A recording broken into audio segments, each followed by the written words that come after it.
This is Vivaan. I'm going to read a story from 365 Panchatantra Story book.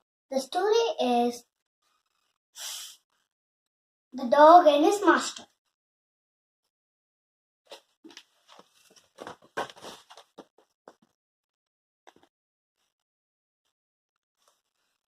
Once, a man was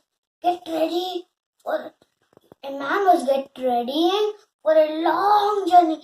It would take hours and hours and hours.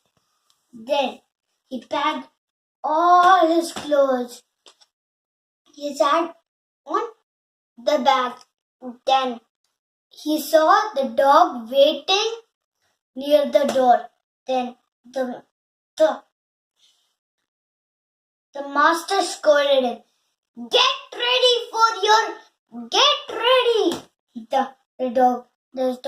The dog told calmly, Master, I'm always ready. You're the one who's wasting time packing your things. Now I'm going to read for you.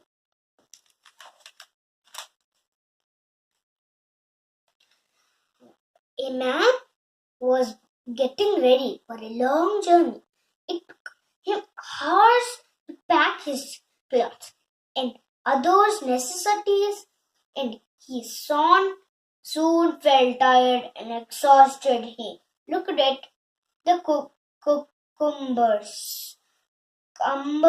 cumbersome pile of luggage and sat down for a moment to rest. He saw his pet dog standing still near the door and gaping at him. He scolded the animal, saying, What are you doing there, you lazy dog? Go and get ready. The dog listened to his master and calmly said, Master, I'm always ready. I don't need to take anything along. It's you take anything along it. It is you who is spending time in packing up so many things. Thank you for seeing my video. Want more videos? Then press the subscribe button. Bye.